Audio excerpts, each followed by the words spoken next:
Dream Psychology by Sigmund Freud, translated by M.D. Eder, Chapter 9, The Unconscious and Consciousness, Reality. On closer inspection, we find that it is not the existence of two systems near the motor end of the apparatus, but of two kinds of processes or modes of emotional discharge, the assumption of which was explained in the psychological discussions of the previous chapter. This can make no difference for us, for we must always be ready to drop our auxiliary ideas whenever we deem ourselves in a position to replace them by something else approaching more closely to the unknown reality. Let us now try to correct some views which might be erroneously formed as long as we regarded the two systems, in the crudest and most obvious sense, as two localities within the psychic apparatus, views which have left their traces in the terms "repression" and "penetration." Thus, when we say that an unconscious idea strives for transference into the foreconscious in order later to penetrate consciousness, we do not mean that a second idea is to be formed situated in a new locality, like an interlineation near which the original continues to remain. Also, when we speak of penetration into consciousness, we wish carefully to avoid any idea of change of locality. When we say that a foreconscious idea is repressed and subsequently taken up by the unconscious, we might be tempted by these figures, borrowed from the idea of a struggle over a territory, to assume that an arrangement is really broken up in one psychic locality and replaced by a new one in the other locality.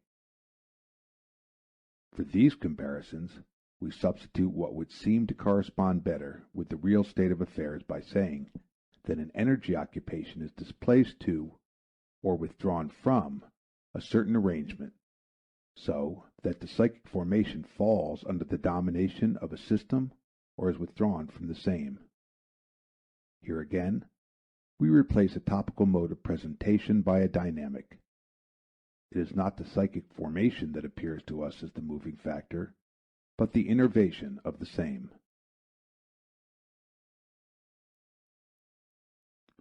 I deem it appropriate and justifiable, however, to apply ourselves still further to the illustrative conception of the two systems. We shall avoid any misapplication of this manner of representation if we remember that presentations, thoughts, and psychic formations should generally not be localized in the organic elements of the nervous system, but, so to speak, between them, where resistances and paths form the correlate corresponding to them.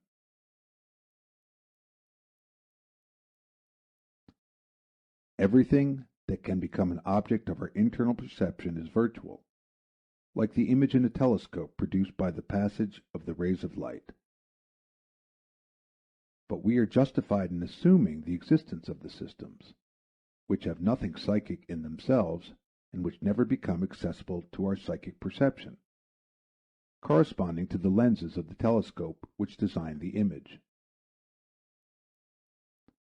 If we continue this comparison, we may say that the sensor between two systems corresponds to the refraction of rays during their passage into a new medium. Thus far, we have made psychology on our own responsibility.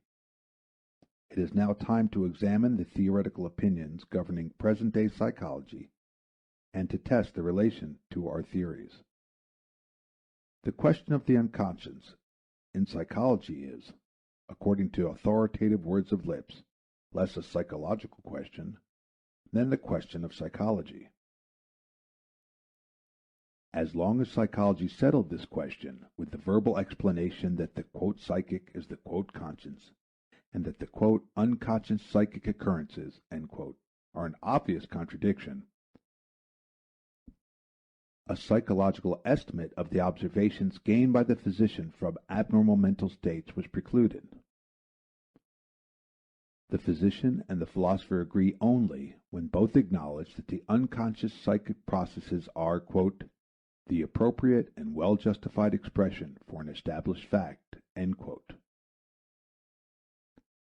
The physician cannot but reject with a shrug of his shoulders the assertion that, quote, consciousness is the indispensable quality of the psychic, end quote. He may assume, if his respect for the utterings of the philosopher still be strong enough, that he and they do not treat the same subject and do not pursue the same science. For a single intelligent observation of the psychic life of a neurotic, a single analysis of a dream, must force upon him the unalterable conviction that the most complicated and correct mental operations, to which no one will refuse the name of psychic occurrences, may take place without exciting the consciousness of the person. It is true that the physician does not learn of these unconscious processes until they have exerted such an effect on consciousness as to admit communication or observation. But this effect of consciousness may show a psychic character wildly differing from the unconscious processes, so that the internal perception cannot possibly recognize the one as a substitute for the other. The physician must reserve for himself the right to penetrate, by a process of deduction, from the effect on consciousness to the unconscious psychic processes. He learns in this way that the effect on consciousness is only a remote psychic product of the unconscious process, and that the latter has not become conscious as such, that it has been in existence and operative without betraying itself in any way to consciousness. A reaction from the overestimation of the quality of consciousness becomes the indispensable preliminary condition for any correct insight into the behavior of the psychic. In the words of Lipps, the unconscious must be accepted as the general basis of the psychic life. The unconscious is the larger circle which includes within itself the smaller circle of the conscious. Everything conscious has its preliminary step in the unconscious, whereas the unconscious may stop with this step and still claim full value as a psychic activity. Properly speaking, the unconscious is the real psychic. Its inner nature is just as unknown to us as the reality of the external world, and it is just as imperfectly reported to us through the data of consciousness as is the external world through the indication of our sensory organs.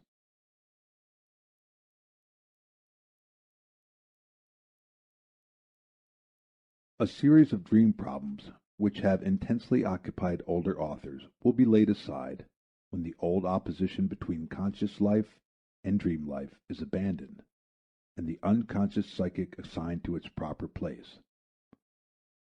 Thus, many of the activities whose performances in the dream have excited our admiration are now no longer to be attributed to the dream, but to unconscious thinking, which is also active during the day. If, according to Schneerer, the dream seems to play with a symboling representation of the body, we know that this is the work of certain unconscious fantasies, which have probably given in to sexual emotions, and that these fantasies come to expression not only in dreams, but also in hysterical phobias and in other symptoms. If the dream continues and settles activities of the day, and even brings to light valuable inspirations, we have only to subtract from it the dream disguise as a feat of dream work, and a mark of assistance from obscure forces in the depth of the mind. Cf. The Devil in Tartini's Sonata Dream. The intellectual task, as such, must be attributed to the same psychic forces which perform all such tasks during the day. We are probably far too much inclined to overestimate the conscious character even of intellectual and artistic productions. From the communications of some of the most highly productive persons, such as Goethe and Helmholtz, we learn indeed that the most essential and original parts in their creations came to them in the form of inspirations, and reached their perceptions almost finished.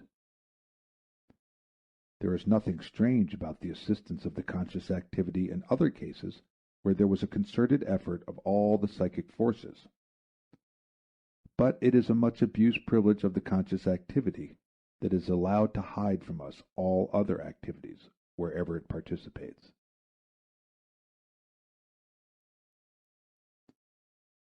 It will hardly be worthwhile to take up the historical significance of dreams as a special subject, where, for instance, a chieftain has been urged through a dream to engage in a bold undertaking, the success of which has had the effect of changing history. A new problem results only so long as the dream, regarded as a strange power, is contrasted with the other more familiar psychic forces. The problem, however, disappears when we regard the dream as a form of expression for feelings which are burdened with resistance during the day and which can receive reinforcements at night from deep emotional sources. But the great respect shown by the ancients for the dream is based on a correct psychological surmise. It is an homage paid to the unsubdued and indestructible in the human mind, and to the demoniacal which furnishes the dream wish and which we find again in our unconscious. Not inadvisedly do I use the expression, quote, in our unconscious, end quote, for what we so designate does not coincide with the unconscious of the philosophers, nor with the unconscious of Lipps. In the latter uses, it is intended to designate only the opposite of conscious. That there are also unconscious psychic processes beside the conscious ones is the hotly contested and energetically defended issue. Lipps gives us the more far-reaching theory that everything psychic exists as unconscious, but that some of it may exist also as conscious. But it was not to prove this theory that we have adduced the phenomena of the dream and of the hysterical symptom formation. The observation of normal life alone suffices to establish its correctness beyond any doubt. The new fact that we have learned from the analysis of the psychopathological formations, and indeed from their first member, that is dreams, is that the unconscious, hence the psychic, occurs as a function of two separate systems, and that it occurs as such even in normal psychic life. Consequently, there are two kinds of unconscious, which we do not as yet find distinguished by the psychologist. Both are unconscious in the psychological sense, but in our sense the first, which we call unsee, is likewise incapable of consciousness, whereas the second we term foresee, because its emotions, after the observance of certain rules, can reach consciousness, perhaps not before they have again undergone censorship, but still regardless of the unseen system. The fact that in order to attain consciousness the emotions must traverse an unalterable series of events or succession of instances, as is betrayed through their alteration by the censor, has helped us to draw a comparison from spatiality. We describe the relations of the two systems to each other and to consciousness by saying that the system foresee is like a screen between the system unsee and consciousness. The system foresee not only bars access to consciousness, but also controls the entrance to voluntary motility and is capable of sending out a sum of mobile energy, a portion of which is familiar to us as attention. We must also steer clear of the distinctions superconscious and subconscious, which have found so much favor in the more recent literature on the psychoneuroses. For just such a distinction seems to emphasize the equivalence of the psychic and the conscious. What part now remains in our description of the once all-powerful and all-overshadowing consciousness? None other than that of a sensory organ for the perception of psychic qualities. According to the fundamental idea of schematic undertaking, we can conceive the conscious perception only as the particular activity of an independent system, for which the abbreviated designation cons commends itself. The system we conceive to be similar in its mechanical characteristics to the perception system P, hence excitable by qualities, and incapable of retaining the trace of changes. That is, it is devoid of memory. The psychic apparatus which, with the sensory organ of the P system, is turned to the outer world, is itself the outer world for the sensory organ of cons, the teleological justification of which rests on this relationship. We are here once more confronted with the principle of the succession of instances which seems to dominate the structure of the apparatus.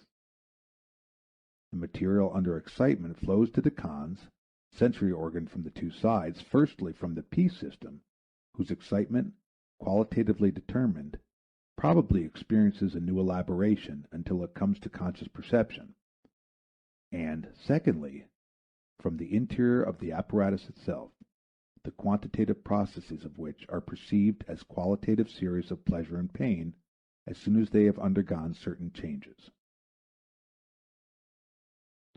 The philosophers, who have learned that correct and highly complicated thought structures are possible even without the cooperation of consciousness, have found it difficult to attribute any function to consciousness.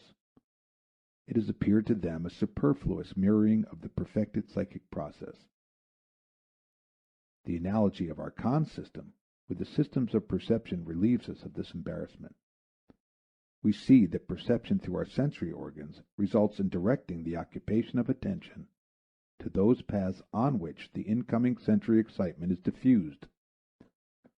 The qualitative excitement of the P system serves the mobile quantity of the psychic apparatus as a regulator for its discharge. We may claim the same function for the overlying sensory organ of the con system. By assuming new qualities, it furnishes a new contribution towards the guidance and suitable distribution of the mobile occupation quantities. By means of the perception of pleasure and pain, it influences the course of the occupations within the psychic apparatus, which normally operates unconsciously and through the displacement of quantities. It is probable that the principle of pain first regulates displacements of occupation automatically, but it is quite possible that the consciousness of these qualities adds a second and more subtle regulation, which may even oppose the first and perfect the working capacity of the apparatus by placing it in the position contrary to its original design for occupying and developing even that which is connected with the liberation of pain. We learn from neuropsychology that an important part of the functional activity of the apparatus is attributed to such regulations through the qualitative excitation of the sensory organs.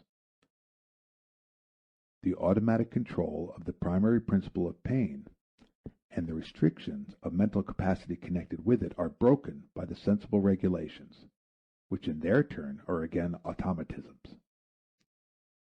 We learn that the repression which, though originally expedient, terminates nevertheless in a harmful rejection of inhibition and of psychic domination, is so much more easily accomplished with reminiscences than with perceptions, because the former there is no increase in occupation through the excitement of the psychic sensory organs. When an idea to be rejected has once failed to become conscious because it has succumbed to repression, it can be repressed on other occasions only because it has been withdrawn from conscious perception on other grounds. These are hints employed by therapy in order to bring about a retrogression of accomplished repressions. The value of the overoccupation which is produced by the regulating influence of the cons, sensory organ on the mobile quantities, is demonstrated in the teleological connection by nothing more clearly than by the creation of a new series of qualities, and consequently a new regulation, which constitutes the precedence of man over the animals. For the mental processes are in themselves devoid of quality, except for the excitements of pleasure and pain accompanying them, which, as we know, are to be held in check as possible disturbances of thought. In order to endow them with a quality, they are associated in man with verbal memories, the qualitative remnants of which suffice to draw upon them the attention of consciousness, which in turn endows thought with a new mobile energy.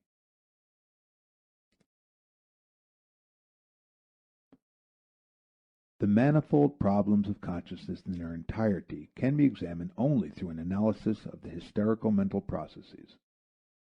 From this analysis, we receive the impression that the transition from the foreconscious to the occupation of consciousness is also connected with a censorship similar to the one between the unsee and the foresee.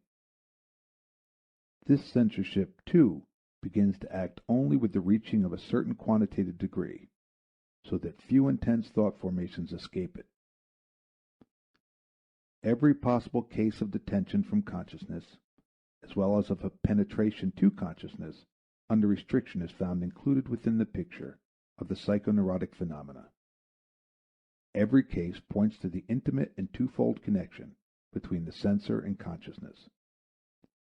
I shall conclude these psychological discussions with the report of two such occurrences.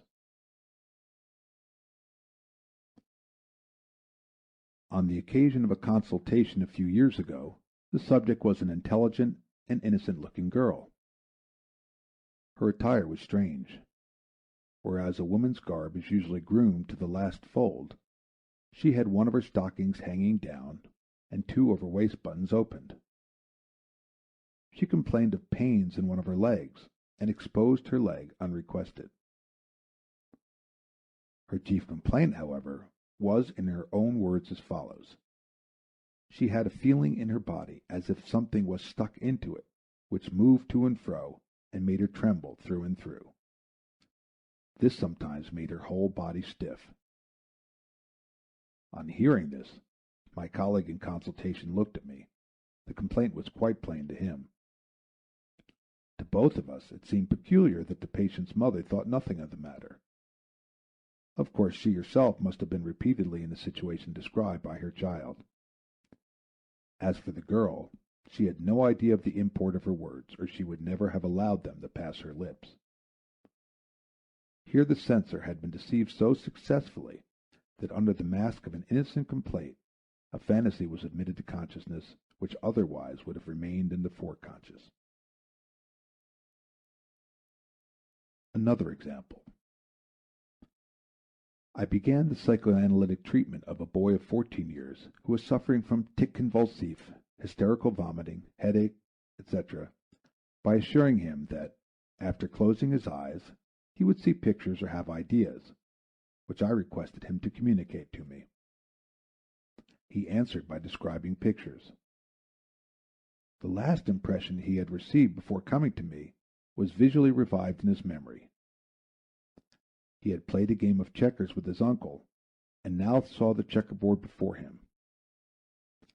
He commented on various positions that were favorable or unfavorable, on the moves that were not safe to make. He then saw a dagger lying on the checkerboard, an object belonging to his father, but transferred to the checkerboard by his fantasy. Then a sickle was lying on the board. Next a scythe was added, and finally he beheld the likeness of an old peasant mowing the grass in front of the boy's distant parental home.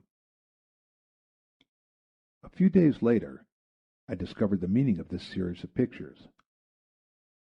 Disagreeable family relations had made the boy nervous. It was the case of a strict and crabbed father who lived unhappily with his mother, and whose educational methods consisted in threats, of the separation of his father from his tender and delicate mother, and the remarrying of his father, who one day brought home a young woman as his new mamma. The illness of the 14-year-old boy broke out a few days later. It was the suppressed anger against his father that had composed these pictures into intelligible illusions.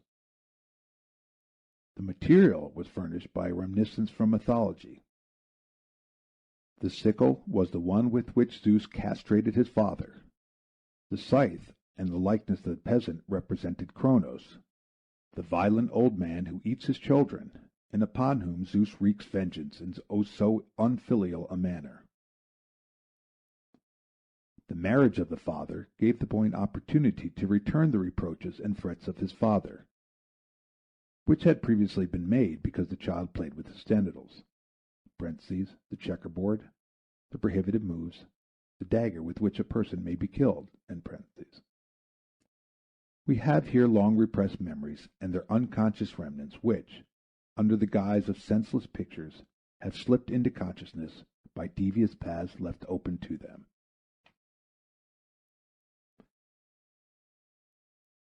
I should then expect to find the theoretical value of the study of dreams in its contributions to psychological knowledge and in its preparation for an understanding of neuroses. Who can foresee the importance of a thorough knowledge of the structure and activities of the psychic apparatus when even our present state of knowledge produces a happy therapeutic influence in the curable forms of the psychoneuroses? What about the practical value of such study, someone may ask, for psychic knowledge and for the discovering of the secret peculiarities of individual character? Have not the unconscious feelings revealed by the dream the value of real forces in the psychic life? Should we take lightly the ethical significance of the suppressed wishes which, as they now create dreams, may someday create other things? I do not feel justified in answering these questions. I have not thought further upon this side of the dream problem. I believe, however, that at all events the Roman emperor was in the wrong who ordered one of his subjects executed because the latter dreamt that he had killed the emperor. He should first have endeavored to discover the significance of the dream. Most probably it was not what it seemed to be. And even if a dream of different content had the significance of this offense against majesty, it would still have been in place to remember the words of Plato, that the virtuous man contents himself with dreaming that which the wicked man does in actual life. I am therefore of the opinion that it is best to accord freedom to dreams. Whether any reality is to be attributed to the unconscious wishes, and in what sense, I am not prepared to say offhand. Reality must naturally be denied to all transition and intermediate thoughts. If we had before us the unconscious wishes, brought to their last and truest expression, we should still do well to remember that more than one single form of existence must be ascribed to the psychic reality. Action and the conscious expression of thought mostly suffice for the practical need of judging a man's character. Action, above all, merits to be placed in the first rank, for many of the impulses penetrating consciousness are neutralized by real forces of the psychic life before they are converted into action.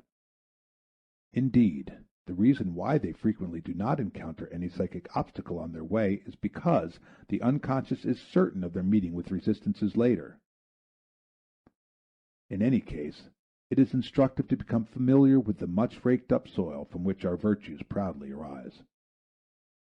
For the complication of human character moving dynamically in all directions very rarely accommodates itself to adjustment through a simple alternative, as our antiquated moral philosophy would have it.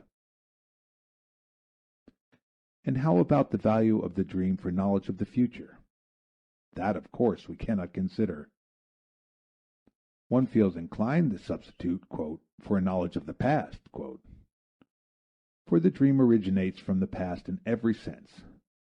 To be sure, the ancient belief that the dream reveals the future is not entirely devoid of truth. By representing to us a wish as fulfilled, the dream certainly leads us into the future. But this future, taken by the dreamer as present, has been formed into the likeness of that past by the indestructible wish.